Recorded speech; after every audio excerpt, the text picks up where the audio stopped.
Hi, this is a presentation that we're continuing on e-commerce platforms. So we were talking about hosted models.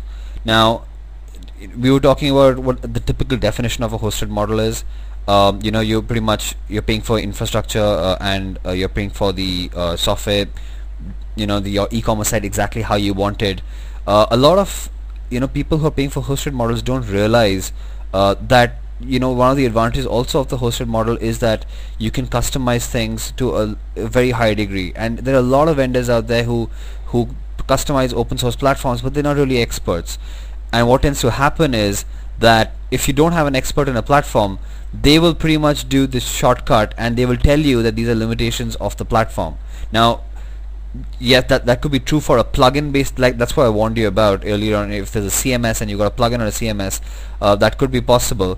But if let's just take examples for more bigger systems like say Magento, you can customize it to a very high degree, but then the cost of customization becomes high because you need a good consultant or a good company to kind of do that for you, right?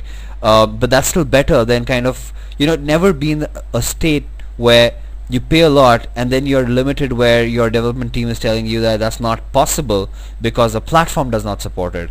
That is something that you don't want to hear, right? Because the whole idea of having a hosted solution here is that you're able to leverage the fact that you're able to customize things to however you want it. And it's over time the cloud services are coming which are cheaper, and but they're trying to standardize things for you, which is not a bad thing. But I'm just saying the whole idea, the reason why you're paying for a hosted model in the first place is because you demand customization and you're more comfortable for your organizations for having those options available to you.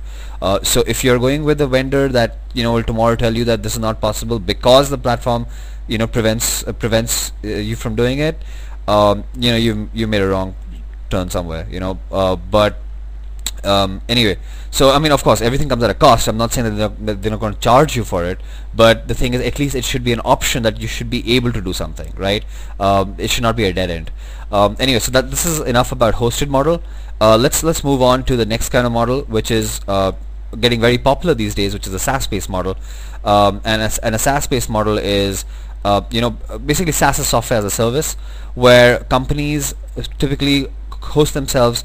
They host a solution for you, the entire solution, and they take care of all the things, all your needs like payment gateway integration, everything. And typically these SaaS-based models are local to a country. So even a popular SaaS-based model like Shopify, and I want to mention Shopify isn't the only model, but it is one of the most popular models out there, and that's why I'm taking Shopify's example, right? But they would have a separate service for America, for Asia, or India, right? And that's because taxation laws are different. How you do the payment gateways that they may integrate will be different. Technical support obviously would be probably different. How they I mentioned payment gateway, shipping, they may even offer shipping services, right, for you. But again, these are all packaged and these are standardized. You also have to keep in mind that when it seems very attractive, what's the downside of a SaaS-based model, right? So it's definitely an ongoing trend, and it's on the rise, and I think it's a great thing.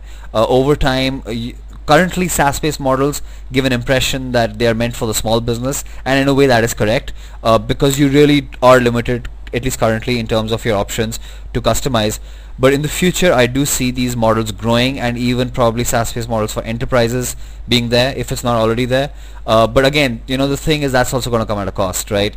So somewhere the cost barrier is going to be, probably similar whether you went for a hosted model or a SaaS-based model.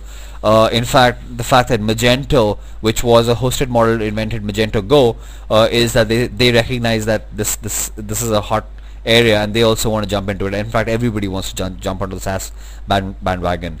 So we're going to talk a little more about SaaS, what you also need to be aware of when you're doing SaaS, and what are the downsides. It's not all rosy, but we're going to talk about that in the next presentation.